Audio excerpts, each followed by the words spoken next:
Jaya Radha Madhava Kunja Bihari Radha Madhava Kunja Bihari Gopi Jana Vallabha Girivardhari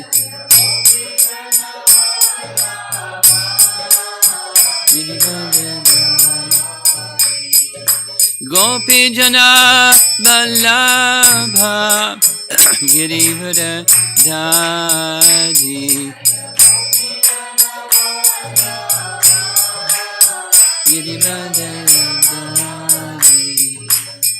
Jasodanandana Brajajanarandana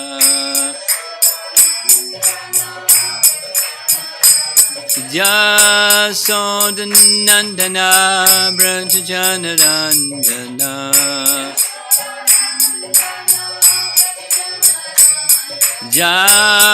Jamunatira Vanachadi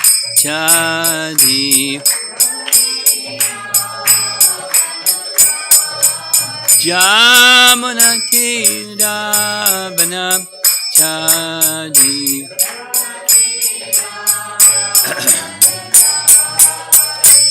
Jaya Radha Madhava Kunja Bihari Radha Madhava Kunja Bihari Jaya Radha Madhava Kunja Bihari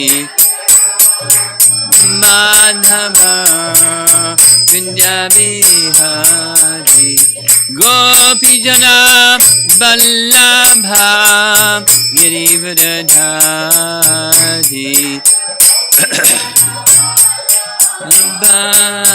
Girivardhari Gopi Jana Vallabha Girivardhari Vijana Vallabha Girivardhari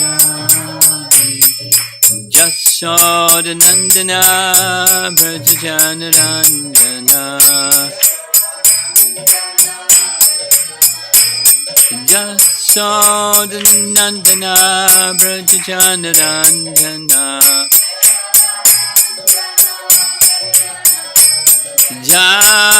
Jamunatira Vanachadi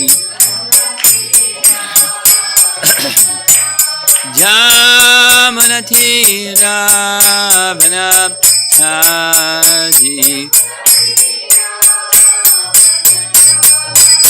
Jaya Radha Madhava Kunja Bihari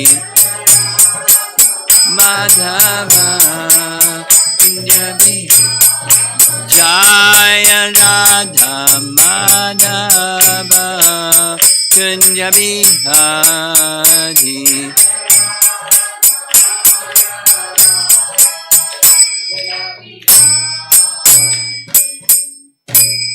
Jaya Vishnupad Paramahansa Parivitagacharya Astatarasata Sri Srimad His Divine Grace A.C. Bhakti Vedanta Swami Srila Prabhupada Ki Gaur Pemanandi.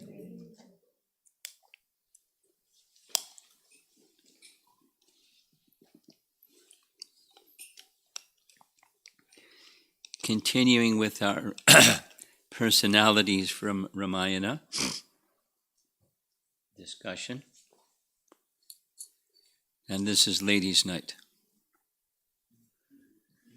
We're starting with an exalted personality, very exalted personality, Shabari. And then, so a couple not so exalted personalities, Suparnakha and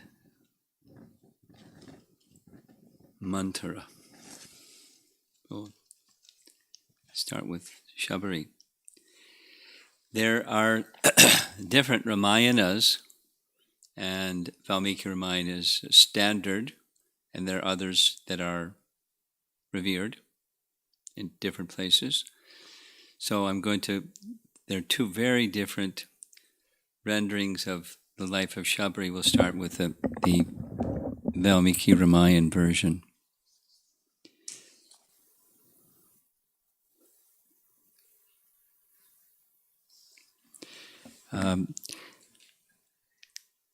Her history before she was living at the ashram of the sage Matanga is that she was born in a Nishada family, a forest-dwelling family. She ended up there. We'll hear how that happened in a little while.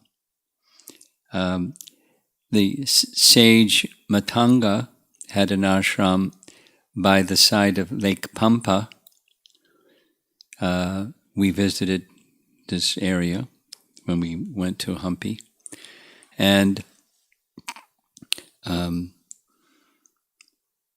it's not so common, not terribly uncommon, but very uncommon, quite uncommon, that a lady would be in the ashram of sages. But Sage Matanga respected her sincerity, although her birth was not very elevated. And she was just engaged in various service for the sadhus. And she herself engaged in austerities. It was on the advice of Kabanda, when Ram and Lakshman were searching for Sita, they came across that really strange-looking creature named Kabanda. And after finishing Kabanda, he achieved a celestial form and informed them how they could find Sita by taking the assistance of Sugriva, who's residing presently on Rishimukh mountain near the shore of Lake Pampa. So they made their way to Lake Pampa, searching for Sugriva and to make friendship with him. And when they arrived, she was the only resident at that ashram. She immediately stood up and received them in all proper ways. She touched the feet of Lord Ram and the wise Lakshmana, and then offered them water for washing their feet and mouth, as per scriptural rules. Then Rama said to the female ascetic, who was diligently observing vows, "O ascetic, you have overcome your obstacles to penance. You have controlled your anger and your desire for food. Is your austerity in progress? O sweet-tongued Shabari, have you achieved self-control? Has your mind attained peace? Have your services to the preceptor yielded results?" And so she's a very old lady and rather emaciated from her austerities, but in very elevated consciousness. And she spoke to Ram as follows: "Now I have achieved the perfection of my austerities by seeing you. Today my asceticism is bearing fruit, and my services to my preceptors have also borne fruit. O Rama, after worshipping you, the best of the gods, my birth is now fulfilled, and I shall ascend to the spiritual world, being purified by your glance." Now, the other version is a little different, quite different, but bear in mind this is Valmiki Ramayana. And so she says to Ram, "When you first arrived at Chitrakoot, the sages whom I served ascended to heaven in aerial vehicles of unequaled brilliance. Those highly fortunate sages, dedicated to righteousness, told me, 'Lord Rama will come to this holy hermitage of yours. You should receive him and Lakshmana as guests. After seeing him, you will ascend to that excellent and imperishable world.' Subservience to one's preceptors generates the merit which causes deliverance of the student or servant by the active participation of the deliverer. And the commentary goes on to describe, she used two particular words to describe Ram, indicating she understood his divinity. So we'll just focus on those two words for a moment. Purusharshava. Rishabha means bull, and Purusharshava means bull among men, or one who upholds Dharma very diligently. And another meaning is one who holds and cultivates a small landed estate, taking care of every weed or withering plant. Purusharshava. So Ram has come to this distant place where this withering personality, Shabari, is being looked after by Ram.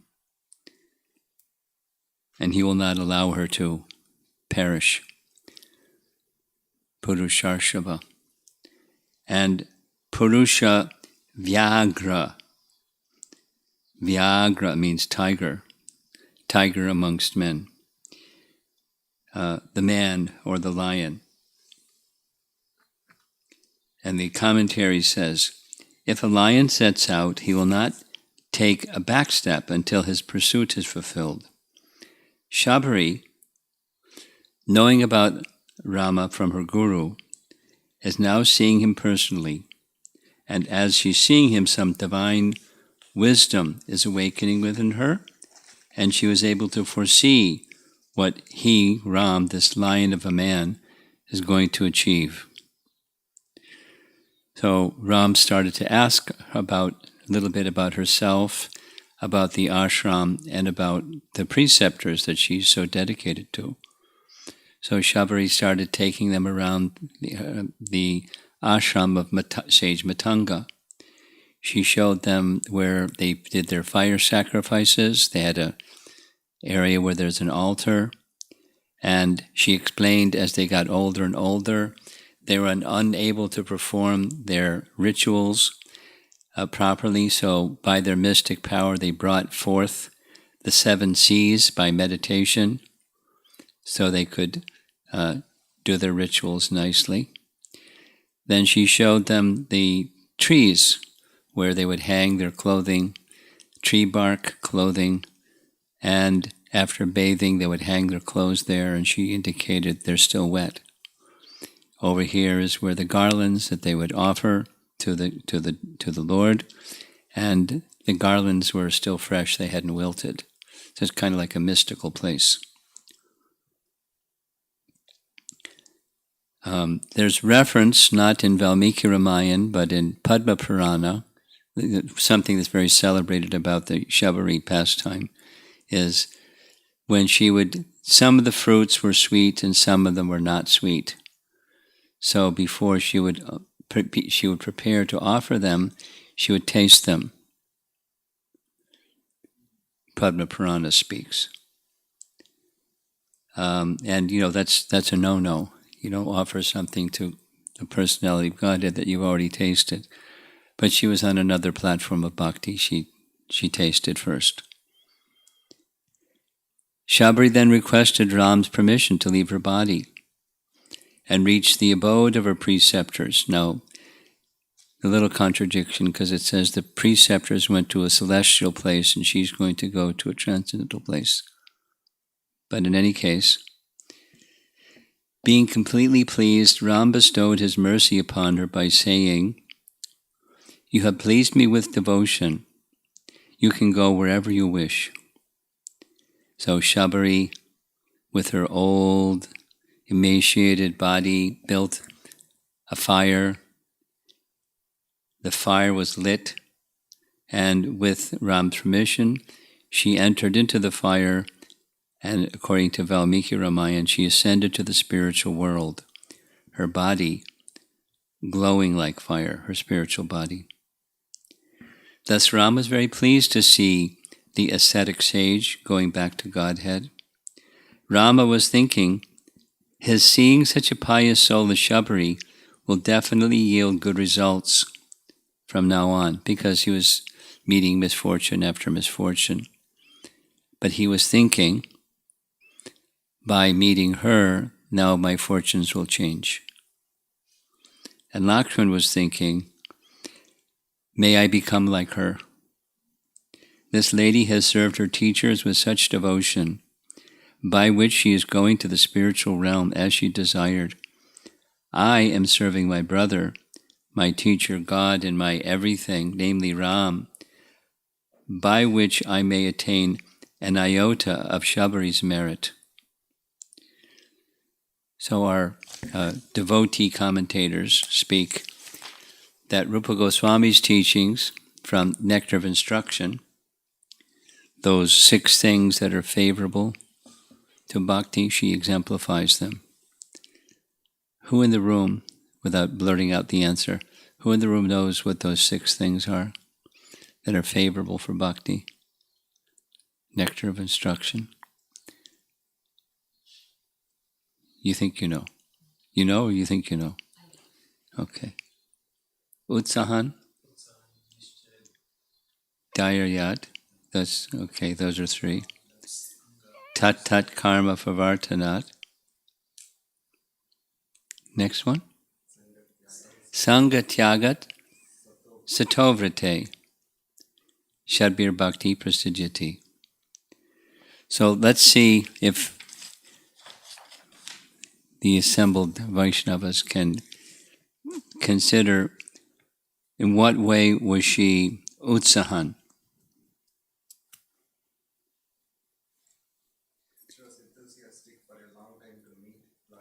Yeah, yeah.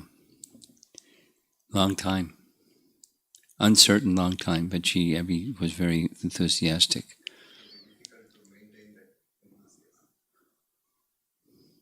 Well, here, because the other narration gives a clear idea.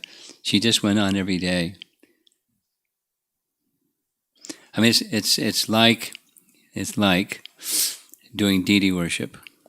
What she was doing every day was like deity worship. Only the deity was her in her mind, seeing the deity in her mind. She would all the paths leading to the ashram. She would clean them, sprinkle water to keep the dust down. She would go and gather articles. She'd gather flowers, fruits, and roots, and whatever, and anticipate today may be the day. It's a little bit like this section reading in the morning about Akrura meeting Krishna. So she's anticipating meeting Ram. That the personality is different, the situation is different, the mode is quite similar. And for those of us that are doing sadhana bhakti, combined with regular hearing, nicely hearing, a awakening should come, will come, where there's an eagerness to make that connection with Krishna stronger and stronger, and to be in Krishna's presence, feel Krishna's presence. That's part of the maturing of the bhakti process. So she had that, utsahan. Endeavoring with confidence. What's an example of Shabari in endeavoring with confidence? Yeah. She had confidence in the words of her spiritual. Yeah, her preceptors is how it's spoken of. And enthusiastic, endeavoring with confidence, and she was also patient. So that's, we've already spoken. On the words of her spiritual master, she was patiently uncertain when he would come, but certain that he would come. And so she remained patient.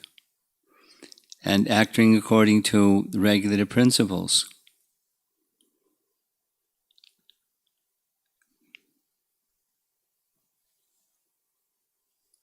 Tat tat karma pravartanat. So whatever her preceptors have told her, she was following that very strictly. Yeah. The austerities she was doing, tat tat karma pravartanat, When she received Ram, she followed the standards of how to receive a guest. Tat tat karma pravartanat. Although she was not high-born, she was cultured and qualified that way. Abandoning the association of non-devotees, well, that was taken care of. She lived in the forest, in an ashram. And following the footsteps of previous acharyas, diligently following her preceptor. So she's an outstanding example of a very elevated personality in all respects.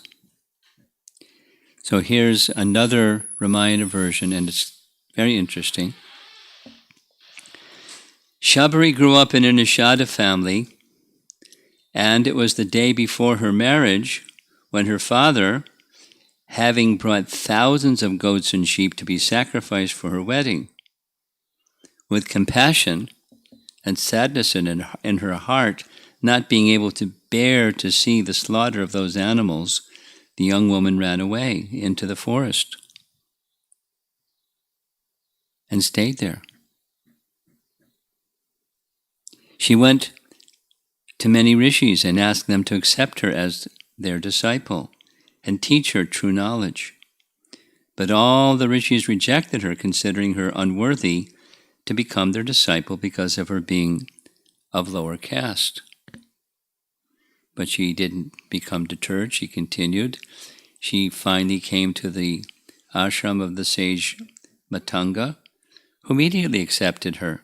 He accepted her not only as a disciple, but as his daughter, and engaged her in taking care of the cows, the ashram cows, taking them to the pasture, seeing that the ashram was kept clean. And the other rishis in the ashram weren't so happy.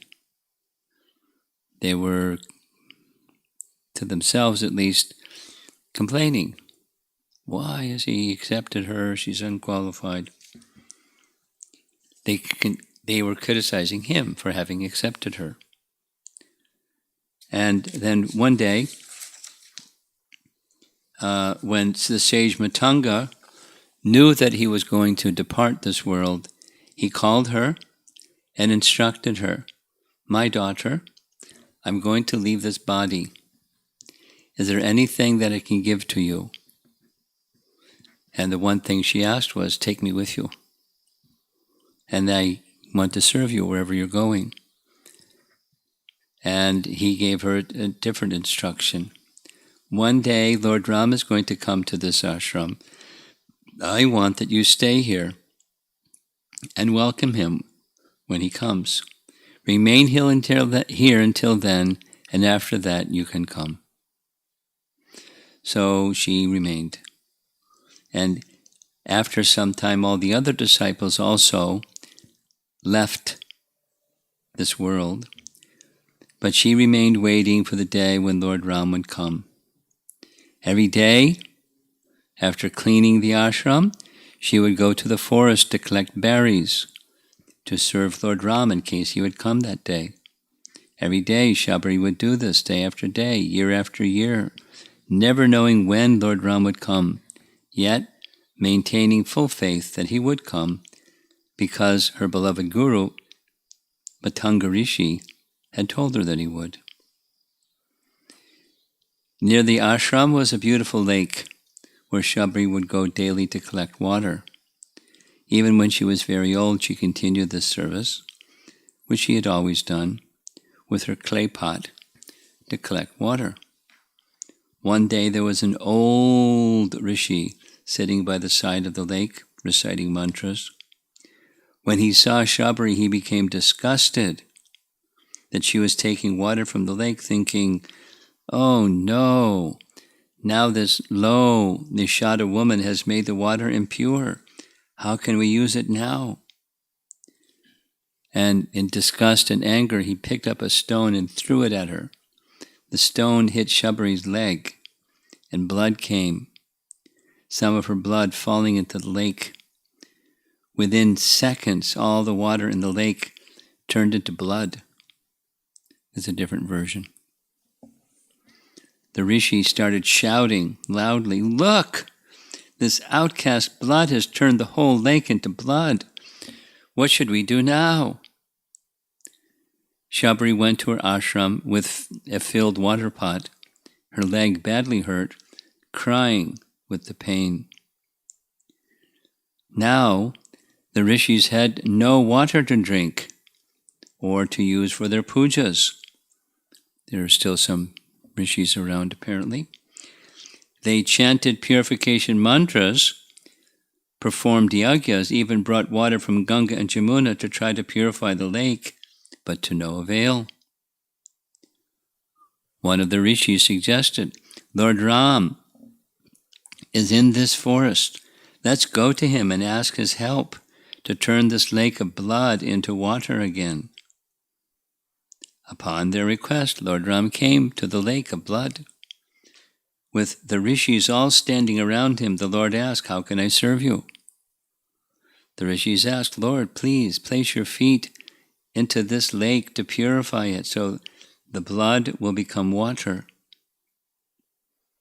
Lord Ram walked into the lake, but the lake remained unchanged. The rishis then asked that Ram take bath in the lake, which he did, but still the lake remained as blood. Ramchandra then asked the rishis, how did this lake become blood? One of the rishis explained how another rishi had thrown a stone at a Nishada female who had become a disciple of Matanga Rishi, who was named Shabari, that with her leg being pierced by the stone, some of her blood had fallen into the lake, which turned all the water into blood. Upon hearing Shabari's name, Lord Ramachandra placed his hands on his heart and said, oh, rishis, that blood that was spilled was not Shabari's blood, but from my very own heart. This blood I'm not able to clean. The rishis then asked, our life has been very difficult. We are not to continue to live without water. Please help us. Lord Ram then replied, I have come to see Shabari. Please immediately bring her to me. Shabari, in being told that her Lord Rama had come, came running to see her beloved Lord. The rishis, thinking the impure shadow of Shabari's body should not touch the Lord, tried to stop her from going near Lord Ram. Yet, in her hastily running, the dust from her feet fell in the water, and immediately blood turned back into water. The rishis were shocked and asked among themselves, what has happened? What has happened?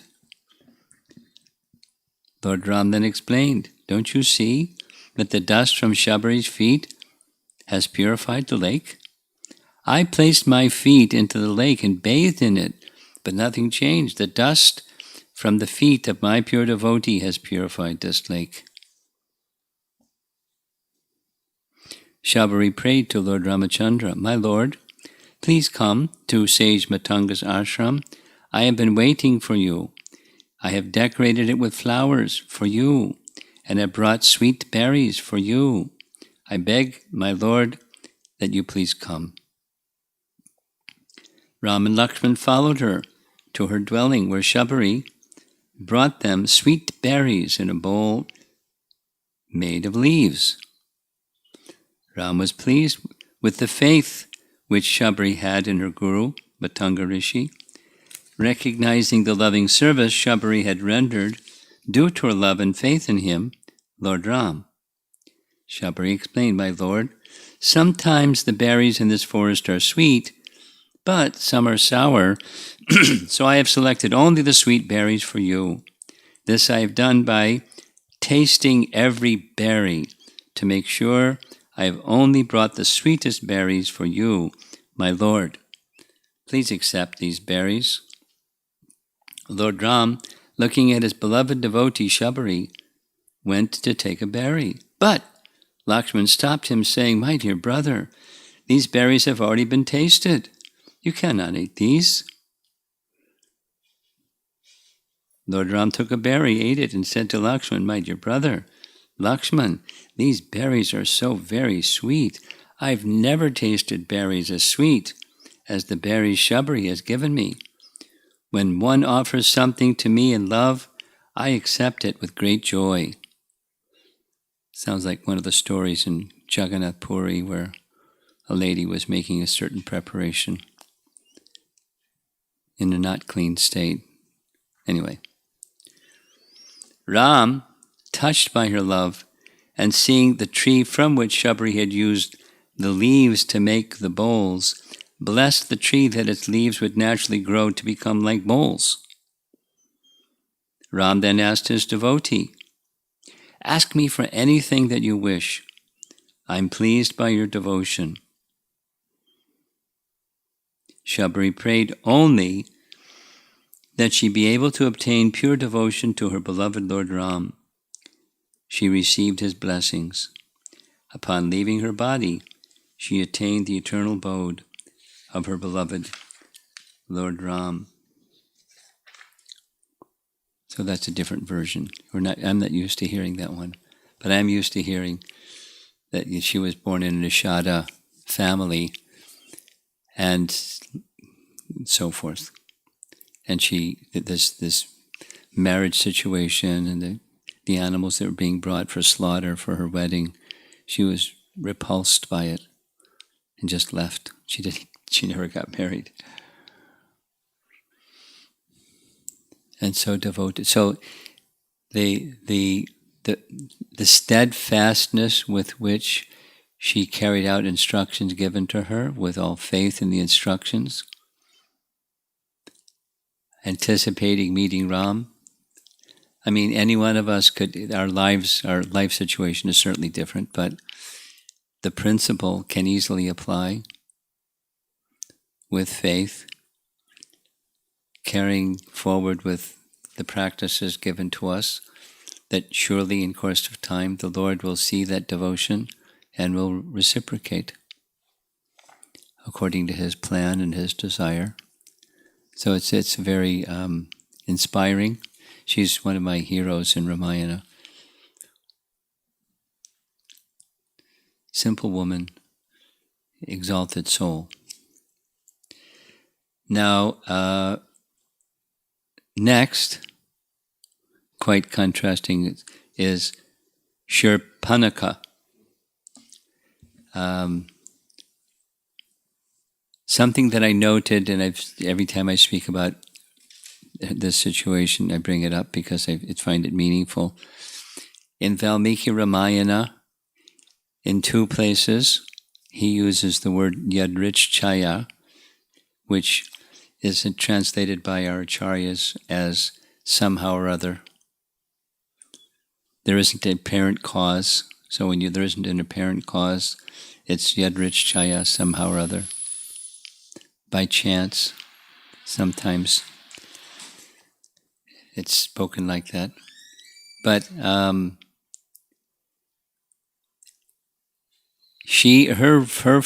the two places are when mantra does what mantra does, and Suparnakha does what Suparnakha does.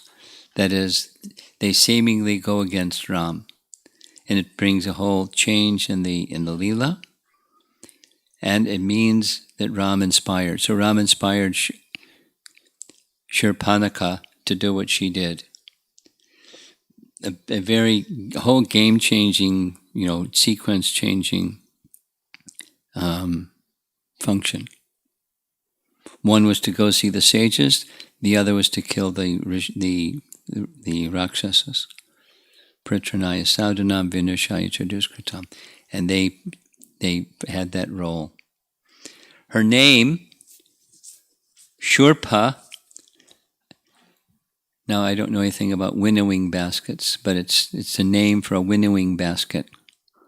And apparently in agriculture there is a basket where they put something in the basket and shift it around, and the chaff stays and this other desired thing goes through. It's separating the wanted from the unwanted. So that's what her name means. Suparnakha. nails like a winnowing basket. So she was the sister of Ravana. So there's a lot of mystery surrounding that in one sense, but it's not so difficult. Because there's so many versions of Ramayana, and in Mahabharata it says something different, and it says something here, and it says something there, and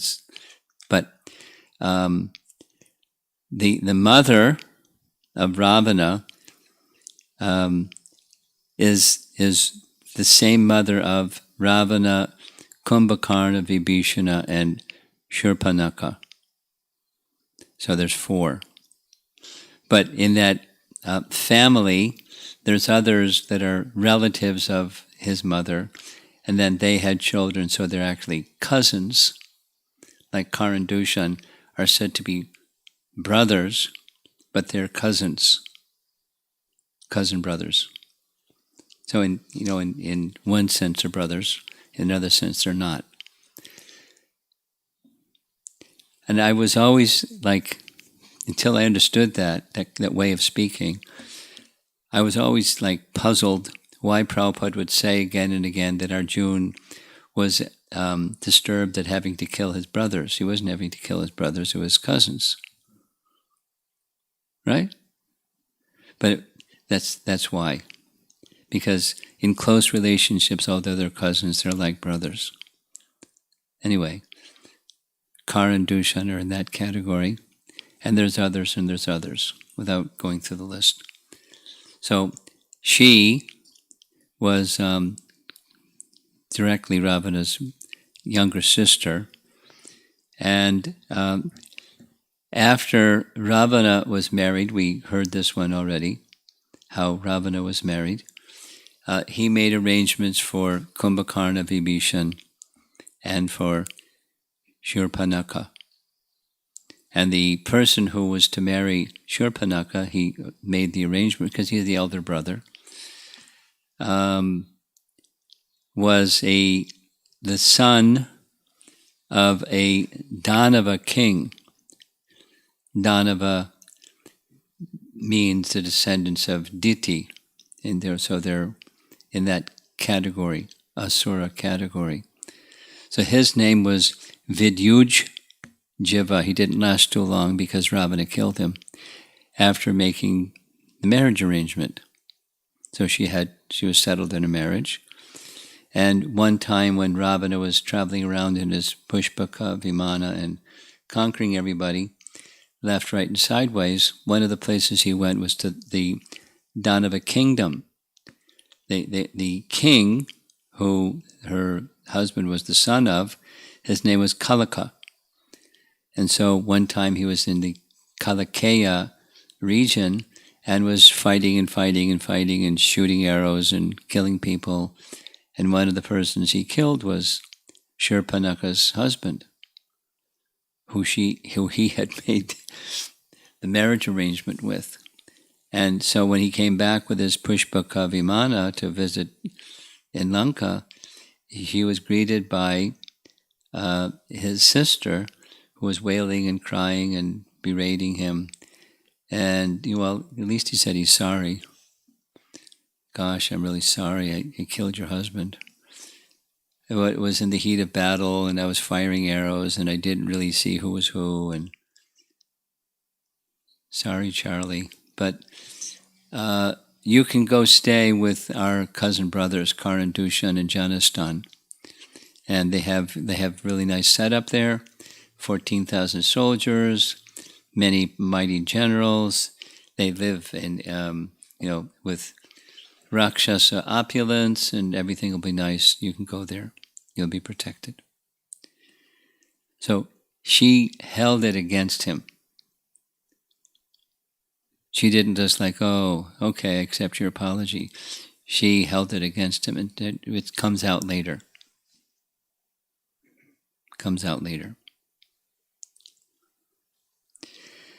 So there she is in Janastan, and by the arrangements of Agastya, they're in Panchavati, and Suparnakha saw Ram, and sure enough, she became very attracted to him. And she was really direct about things. She didn't even bother to change her shape into some beautiful form. She came in her disheveled, pot-belly, Rakshasi form, standing before Ram and made a marriage proposal. She didn't beat around the bush. Let's go, go, go. I have powers. I can roam freely in the forest. Let's go. Become my husband. And Ram replied, "Oh, lady, I'm already married. Here is my dear wife. For ladies like you to live with a co-wife is most miserable. But here's my younger brother named Lakshmana, who is well-behaved, good-looking, glorious, valiant, and living without a wife." He didn't say he's not married. He's living without a wife, because he's in the forest without his wife. He possesses unique qualities. He's young, a pleasing appearance. And Suparnakha, being very lusty and not very intelligent and bewildered, she just left Ram and went to Lakshman and made the same proposal. "With my lovely complexion, I shall be a suitable wife for you, as you do have such a handsome form. You will happily wander throughout the entire Dandak forest with me," and so forth. And Lakshman smiled, and jokingly, she didn't get the joke, but jokingly he said, "Why do you wish to become a slave woman by marrying me? I'm a slave. I am in fact subservient to my noble brother, O woman, as red as a lotus flower. With fair complexion and beautiful hips, such a beauty as you, which wise man would abandon this most excellent form of yours and fix his love on human women?" And Suparnakha didn't get the joke. She just riveted her attention again upon Ram. And being deluded by lust, she once again addressed Ram, who was sitting in the thatched cottage with Sita. "Clinging to this deformed, unchaste, hideous, sunken-bellied old wife." She's maybe 16 or something like that. No, she's a little older. No, and she's young. Because when Ravan came, she gave her age. I forget the age. Young. "You do not give me much importance? Now I shall devour this human woman as you watch. Having rid myself of this co-wife, I shall wander with you at ease." Saying this, Suparnakha rushed towards Sita. And if my memory serves me right, he just spoke so strongly and so loudly, she stopped. Is that your memory also? From Valmiki Ramayana? He didn't do anything. He didn't use a weapon. He just spoke. She stopped.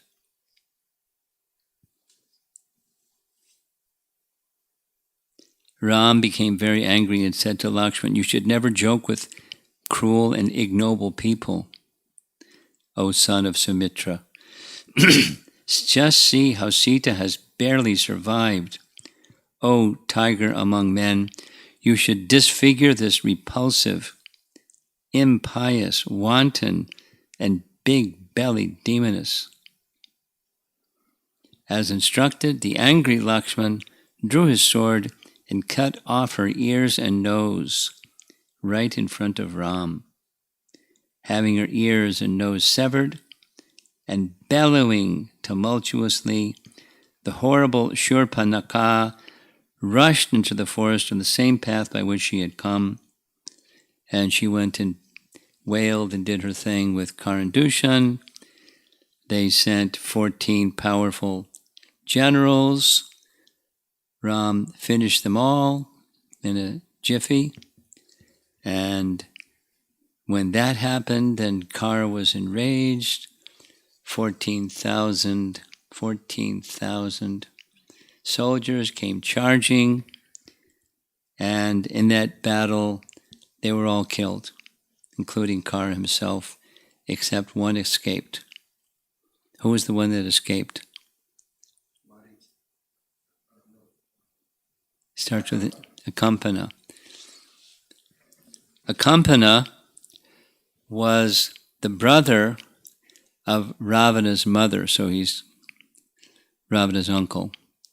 And he explained to Ravana that he had a shape-changing ability. He changed his shape into a woman, so Ram wouldn't kill him, and he escaped.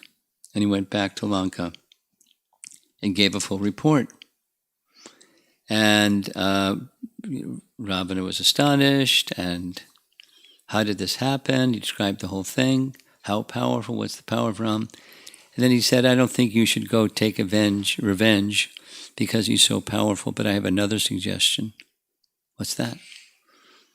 If you can somehow capture Sita, he'll become weakened and he'll die of grief.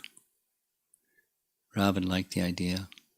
So we went to visit Mricha for his help. Mricha was shocked and at least paused Ravana's attempt. But by the time Ravana returned to Lanka, Shurpanakha had reached Lanka, and she did her thing. And so this is, a little detail about Shurpanakha. Although she's lusty and less intelligent and all those things, she was very manipulative. And she knew how her brother had affection for her, and she knew how to play it. She could say things to him that others would die if they said to him.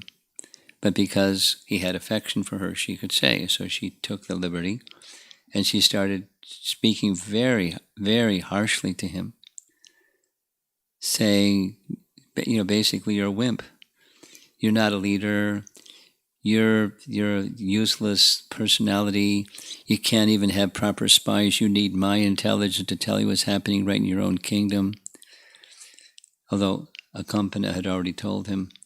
But, spies are supposed to prevent things from happening when there's risk and danger, and you have no idea, and here's how powerful is Ram, this and that and the other thing. You know why it happened, Ravan? She lied. She's manipulating him, but said, I was just making a proposal that this lovely Sita, who is Ram's wife, should be for you. And then all this problem happened. I was just looking out for your interests, my dear brother. And then she made her proposal, that the same thing that Akampana had said, which was, go get Sita, and Sita can become your next wife, your 3,265 wives, and she's worthy of you. And he liked that idea, so he thought about it and decided to go for it. And after this we don't hear so much about her. But the explanation is she had two motives. She was manipulating her brother to take revenge on those that had insulted her, and she was taking revenge on her brother for having killed her husband. Because she was convinced, in one sense, that Ram would kill her brother. She didn't have to do it. The get back was to get her brother. Either, get back at the people or get back at her brother. And all of what she was doing was totally manipulative. She's a bad person. There are some bad persons like that. She didn't desire her brother's welfare or anything at all. She was just prodding his pride to get him to do what she wanted, fulfill her two principal desires. So it's, quite a contrast from Shabari. Quite a contrast. These personalities have a. When we do this in China, there are literary devotees who have picked some character in Chinese literature or history that resemble this personality or that profile. So, it's an archetype. It's not, only one of a kind. And now comes Mantara. Mantara. So Dasarath not only had three principal wives, but according to the texts, he had many other wives. And there was a reason why he had many other wives. You know the reason why he had many other wives? Parashurama used to come and kill all the Kshatriya kings, and whenever he came, but he never used to kill if somebody is getting married. Yeah. So He kept getting... he was nearby, he used to marry another wife and marry another wife, so he wouldn't have to deal with Parshuram. So he had 300 wives plus three. But three primary wives. And Kaikeyi was one of those wives. And the marriage was with the daughter of the king of Kaikaya. His name was Ashvapati.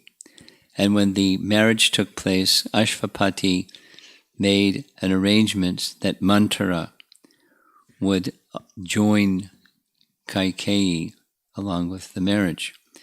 Now, both in Mahabharata and in the Uttarakhanda section of Ramayana, there's some detail about her previous life. In Uttarakhanda Ramayana, it says that she was an apsara that was arranged by the demigod that she take birth as Mantra.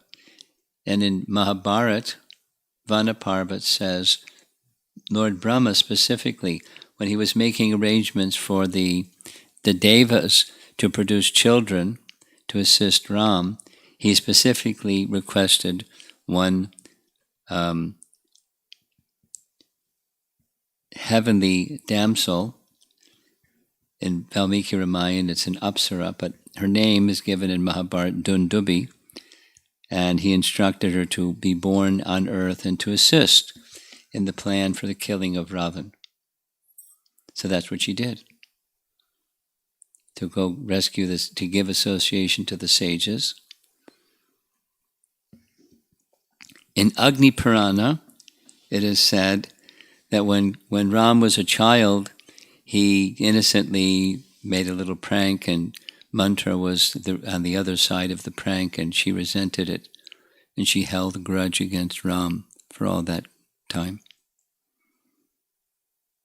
Some embellishments. So we know the story well. On the plan for the coronation, because Dasarath was getting old, and this and that, and he saw some omens, and he felt it was time. So Bharat and Shatrughna were out of station. They were at their father's,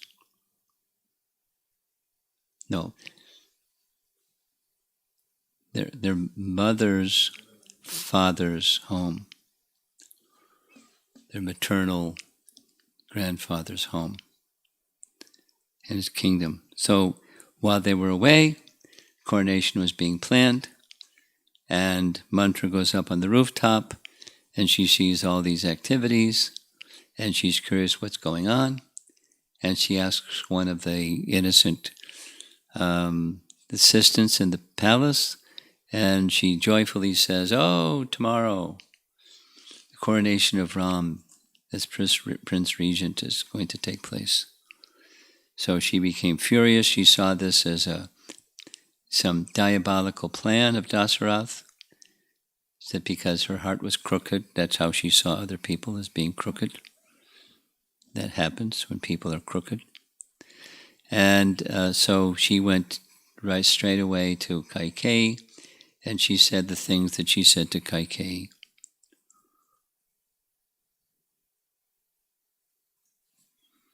The celebrated words, get up, you fool. Can't you see the disaster that is about to engulf you? Are you so deluded by your husband's sweet word that you do not realize what is happening before your eyes? Kaikeyi doesn't get it. And she works her over in a certain way because she is masterful at speech. And she persuaded Kaikeyi that this was all a plan of her good husband to demote her and elevate Kaushalya. And of course it would leave her in the no place also, mantra. But Kaikeyi said, no, and so many things. But Kaikeyi mantra proceeded to convince her. Her dark words captured the heart of Kaikeyi. Being poisoned by Mantra's words, Kaikeyi finally became convinced that Ram was a threat to Bharat. Although Ram and Bharat had immense affection for each other. Finally, with her intelligence fully polluted, Kaikeyi asked her servant, how can Bharat become the Prince Regent? So you know the story. He said, you surely you know, you told me this once, you're pretending as if you've forgotten, I'll remind you. And so the detail is, Dasrath was engaged at one time in a battle on behalf of Indra, because the Indras and the demigods, Indras and the demons, were having a battle. And the battle person in charge was Shambara, and he had mystic powers, and using his mystic powers, he was defeating the demigods. So Indra came to Dasrath asking for help. Dasrath was such a warrior. So Dasrath led an army against the capital of Shambara. And during the course of the battle, he was hit and wounded, nearly fatally. And Kaikeyi managed to get him on the chariot, take him to a safe place, nursed him back to health, and he didn't die. So he expressed his gratitude to her for saving his life, asked her to accept 2 boons from him, and she said later. So that was the leverage to get what she wanted. He had made, because a king giving his word doesn't go against his word. So she persuaded her to ask for these 2 boons. Ram's banished for 14 years, Bharat becomes the Prince Regent. Although Manthara showed Kaikeyi an evil course disguised as good, Kaikeyi accepted her advice. Kind, gentle, and wise by nature, Kaikeyi nevertheless lost her good sense under the influence of her evil maid.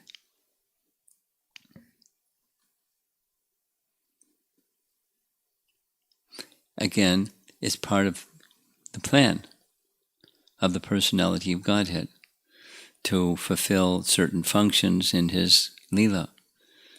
So although she was bad, it was providential. And it comes in this next section, less known, but also very important. And when Bharat and Shatrughna are brought back and they find out what happened, they're very angry. Particularly Bharat is terribly angry. No way is this going to happen. So after the funeral of his father, Bharat and Shatrughna are returning back to the palace. And Shatrughna is speaking. How strange it is that the mighty Ram stands exiled by the words of a woman. I cannot understand why Lakshmana did not forcibly restrain the king, seeing him to be straying from the path of righteousness. No, if Ram's not going to defend himself, Lakshman should have. Shatrughna was mystified that such an injustice could have taken place. How did Ram allow himself to be sent away, causing his father's death? What sin had that powerful and virtuous prince ever committed? Had he been present, Shatrughna would surely have intervened. Kaikeyi and her evil maid would have been checked and severely rebuked for their unforgivable behavior. And just as he was thinking that way, entering the palace, guess who he saw? Mantra. She was at the gate. She was wearing costly garments and adorned with jeweled ornaments. Seeing the two princes, she gasped and shrank into the recesses. Immediately, the doorkeeper seized her and dragged her to the princes, saying, "Here is the cruel wretch responsible for the exile of our beloved Lord. Do with her what you will." Shatrughna became inflamed and took hold of Mantra, pulling her into the palace. Another translation says, dragging her. He spoke in front of many other maidservants who were standing there. "This wicked one shall now reap the fruit of her evil deeds. She has brought acute and unbearable pain to all in this house, as well as to all the citizens of Ayodhya. Watch now as I punish her." Mantra shrieked loudly, being held tightly by Shatrughna.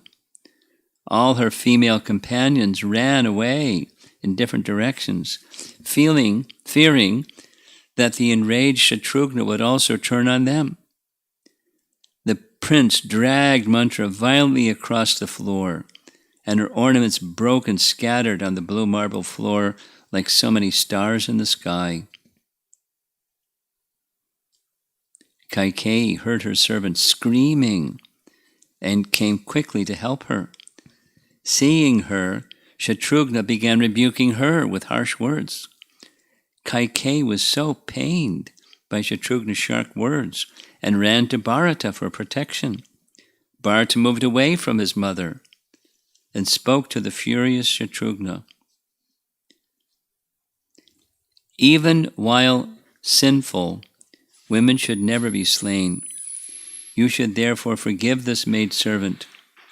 Indeed, I would have slain my own mother if the eternal moral code did not forbid it. And certainly such an act would never have been pleasing to Ram. Our pious brother would never speak with us again if he heard we had killed this woman."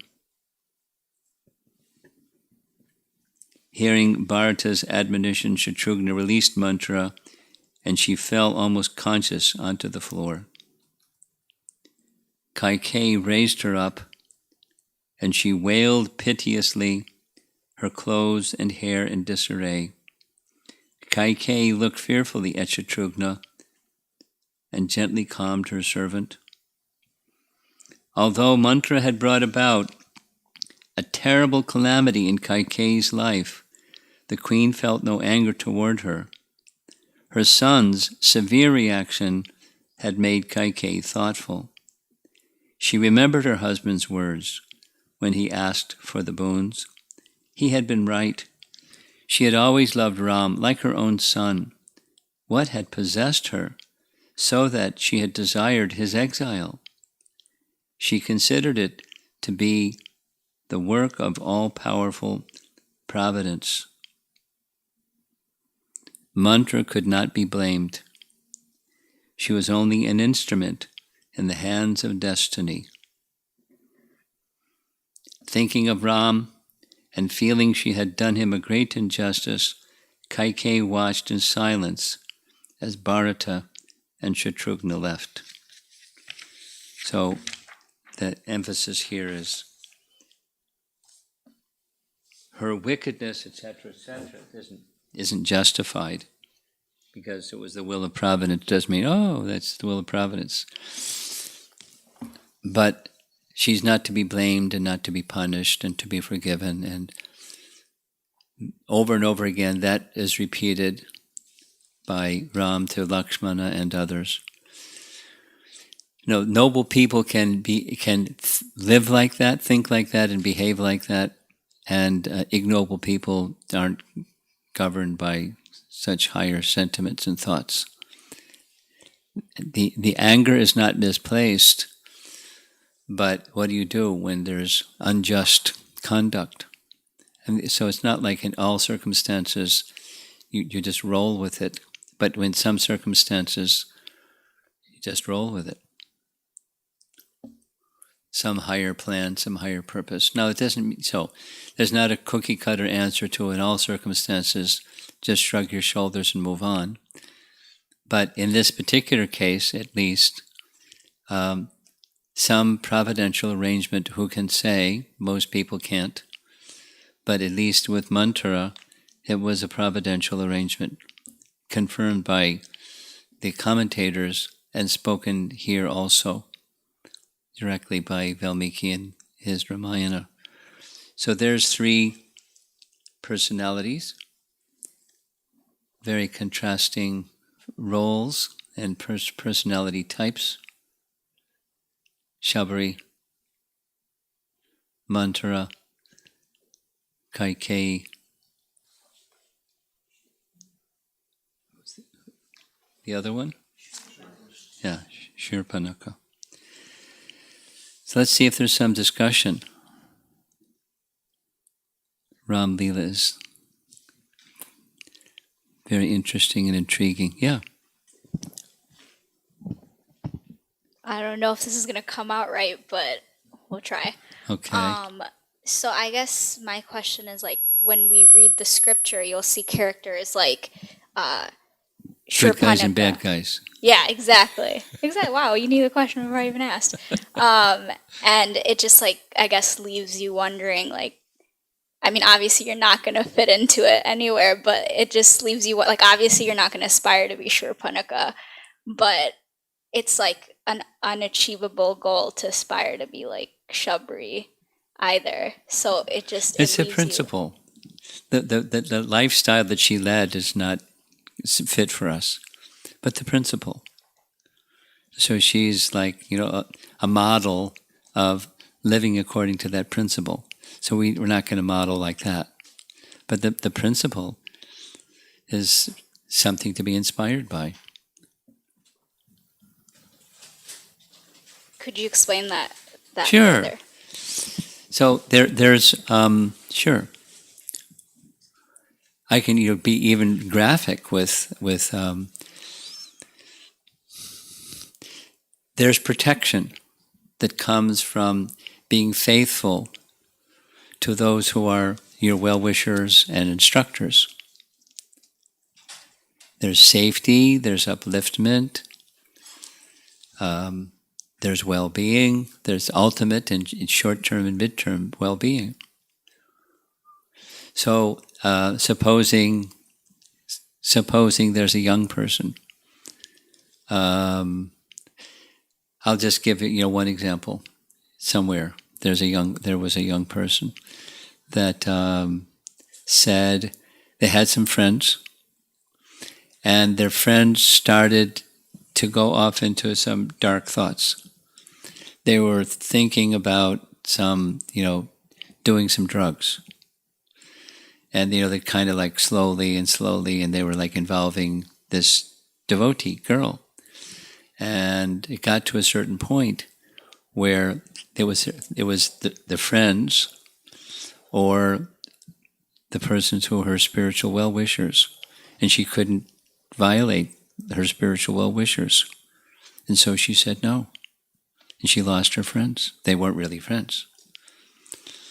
But, that friendship means a lot to young people. So there was protection.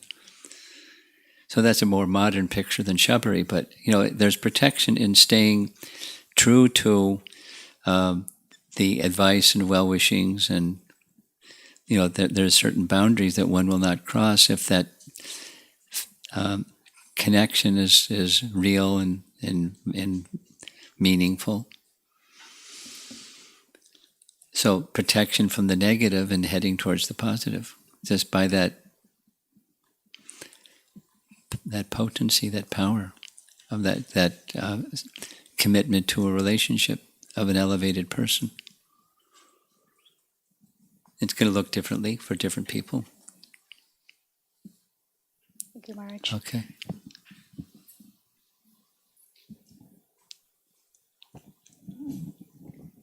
So when this narration about Suparnakha and Lord Ram and Lord Lakshman was going on, so at that time I was thinking that no one else was seeing everything at that time. So basically Valmiki had all this vision of Yes. all these things and he Yeah. narrated everything. Yeah. It was more than that. I mean, that plus. The benediction that he received was he would know the inner feelings and thoughts and contemplations of all the personalities. It was not only as if he was there and seeing it happening, but he would feel the feelings of the personalities. Like Super Soul. He was given that gift. And so he could write it in such a flavorful way. Okay. Hare Krishna Maharaj. I have three questions. Like as you said, Shabari was tasting the berries before offering Lord Ram. So I had this question, like sometimes there is a possibility of some vegetable being bitter, like cucumbers or something. So is it okay to just She was on another platform than us. definitely? So the answer is no. Okay. So if it is bitter, then That's it.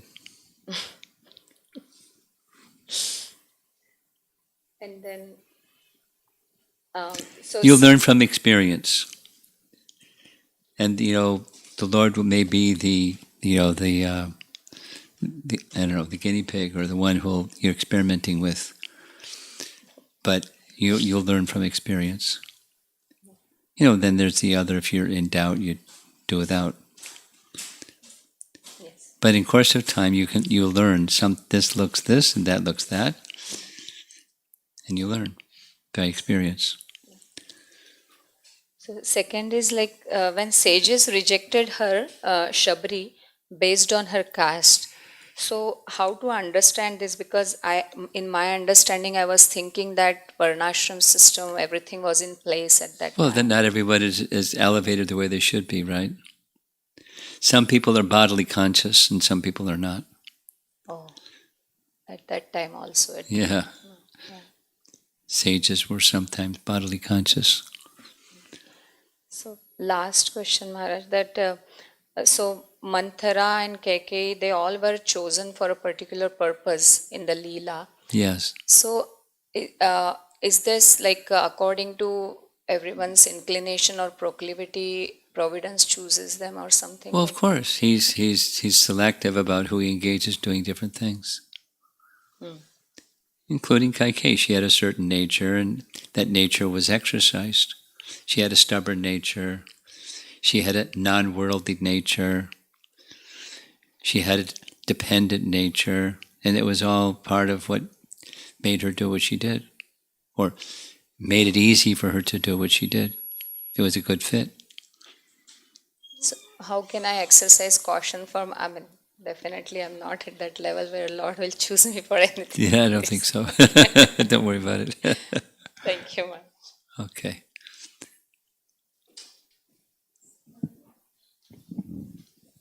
See, like many times when we do such mistakes like deity worship or anything, and then we say, okay, we are not on that level. So I am observing that that is happening a lot of times for everything, scriptural reading, okay, I am not on that level. So how to improve more and more, like not at a very slow pace, faster pace? Because that excuse I have many times I give, oh, I am not on that level, I am not on that Well, level. bhakti is the principle that overcomes that weakness. You say it negatively.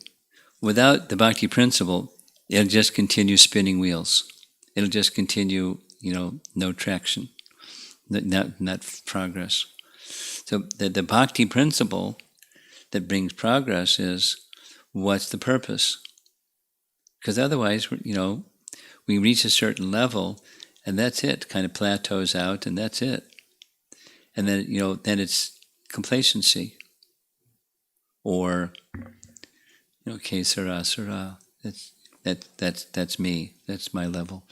So there has to be some eagerness to go further, and that eagerness to go further should be not on a material principle, like I want to achieve and do and all, get recognition and all those things.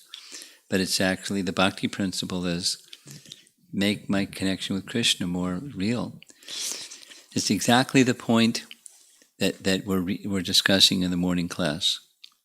This the word that's being used by our acharyas, or at least is being translated as greed, but tone it down, and it's this yearning, and very strong yearning, and intense eagerness, and then greed. So there's stages and levels, but it's so I'm here. The way that we discussed it in Gita Nagari was acceptance and progress. Acceptance doesn't mean complacency. It's acceptance means I'm just being honest with myself. This is my position, and I know and I want to move. That the want to move for the right reason is the bhakti principle, to become closer to Krishna. Exactly what we're discussing in our morning class. To achieve, Prabhupada's words in chapter 9, Nectar Devotion, to achieve a certain position, and I'm not there. And your question is the same type of question as I've commented to Amara. Many of her questions are in that same space. We're here, the goal is there, and I'm not there yet. The liminal space question. So how do I handle going from where I am to where I want to go? And it's the bhakti principle. And you make steps and you're feeling uncomfortable with yourself while you're in that in-between stage. And that's good. It says you're making progress, because if you weren't feeling uncomfortable, you'd just be complacent, period. But feeling uncomfortable, that I'm going back to the same thing and back to the same thing, and I'm not progressing. That's introspection. That's self-honesty. But I don't want to just stay there. Now, for what reason do you want to not just stay there? The bhakti principle can carry you beyond the Ferris wheel, around and around and around and around, and going nowhere but around and around. One of the things that puts a little fire under your seat is, how many lifetimes have we been doing this? How many more lifetimes do I want to keep doing this? Do I really want to go to Krishna? Or do I don't mind the Ferris wheel? So that's an impetus to put it in gear and move, make some change. Online?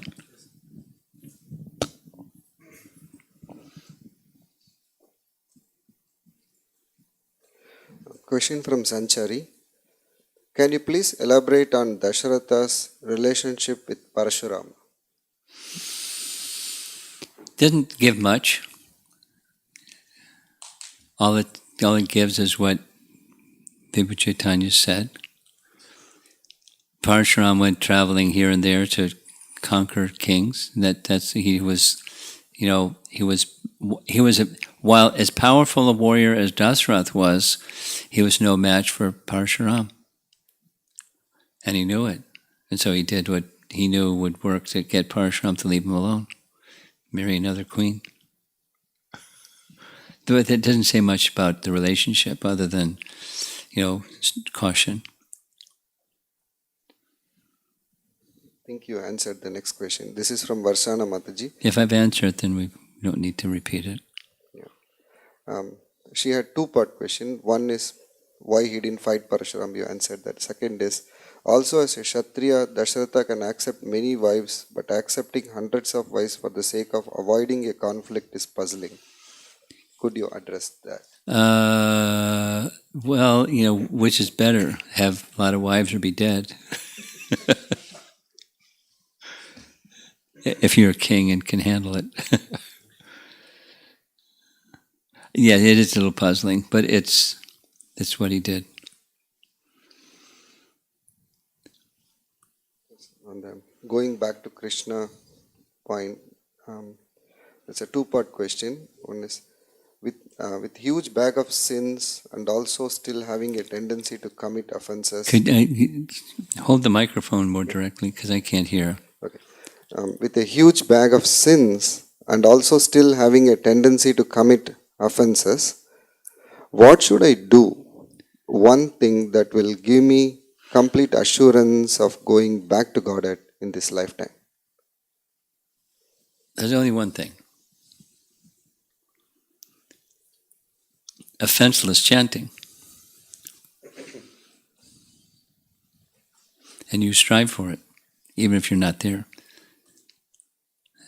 That's the one thing. Part 2 is connected. Also, is there any reference mentioned by Srila Prabhupada if one sincerely tries to do devotional service and tries to follow the instructions of his spiritual master? There is 16 rounds chanting and 4 regulative principles. He will definitely go back to Godhead in this lifetime. Well, you got the offenseless chanting, please. A little adjective.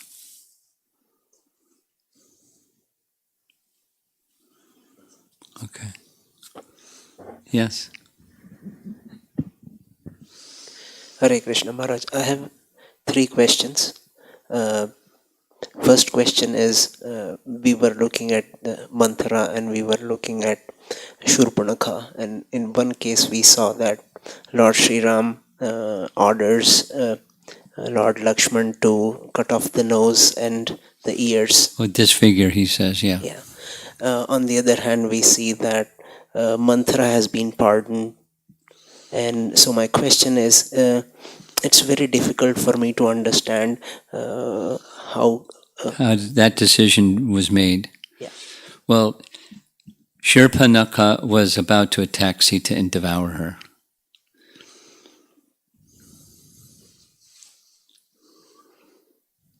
That's a little more egregious. It was to stop her. Thank you, Maharaj. Maharaj, second question is that, and it's a hypothetical question, more of a, I'm just sorry about that. The question is that we see in Mahabharata that Yudhishthir Maharaj, he wants to avoid the war at any cost, and Krishna says that, okay, if you get 5 villages, it's good enough, and the war happens because and then Arjuna on top of that is not willing to fight, but Krishna says that you must fight. And then on the other hand we see that Lord Sri Ram goes to the forest, and to the dislike of so many people. So my question is, this is a hypothetical question, Maharaj. My question is, if Lord Krishna would have been there to advise Lord Sri Ram, then would his advice be to stay and for the favor of the masses, or what would have been? It would have been Jai Ram, Shri Ram. That's what it would have been. Next question. I got the answer, so. Okay. You have something, I'm sure. Hare Krishna, Guru Maharaj. It was so inspiring to hear about Shabari actually. And the one thing is like, because she was waiting every day and she's doing every day thinking that today is the day Ram going to visit, Well, it may be the day. maybe the day. So that gives a lot of inspiration actually, how we should Yes, be doing it our is. And that's another part of the role model, staying with it over a period of time. Yes, Maharaj. And from that, we could draw some life lessons from that actually, from Savari. That helps. But what That's I'm, the idea. yes, Maharaj. And about this Surpanaka and mantra, right? Mantra also not able to understand because she acts as a instrument that way. But from Surpanaka, what would be the practical lessons, Maharaj, or how to conceive that character? How well? It's the practical. It's the practical lesson is she's an icon of asuric mentality, totally self-interested. So don't make friends with Shurpanakha.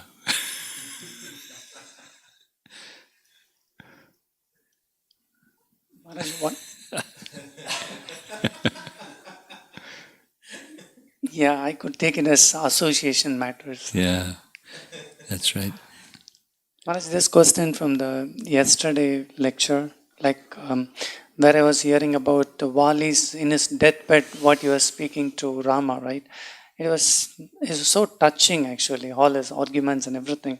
Then in the yesterday lecture, I came to understand. Vali, that's what Yeah, you're speaking? Yeah. Vali, yeah. Yeah. So what I understand from yesterday lecture, there is a new point is like he was telling to Rama, like if you say that you want to capture Ravana or if you want Sita, I would have delivered it. Why didn't you go to Sugriva? So I could have done that job for Better, you. even Yeah. better. Yeah. This is where the doubt comes in, Maharaj. Like, why he didn't choose Vali? Why he didn't go for Sugriva? That answer was given. Well, that may have been the case. What about the returning Ruma back to Sugriva? The reason was not you'd be a better person because you could get the job done better than Sugriva because you're more powerful, you're more mighty than Sugriva. So I'll sign you up. But Ram's not going to make friendship or do that kind of dealing with somebody because they'll serve an interest when the person is sinful and by the laws of a king is to be punished, not you make alliance with the guy because he can get what you want done. That's why. That explains, Maharaj. Thank you. Okay. Rajiv? No. Okay.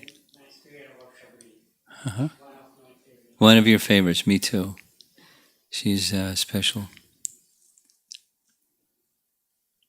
Yeah. One more point I missed to say it, Maharaj. This Ramayana, like listening to the Ramayana stories, it's so great and it's so nice to hear, especially that the relationship between Rama, Lakshmana, and their brothers, right? That it so inspires, Maharaj. So Ramayana we're liking it so much. Okay.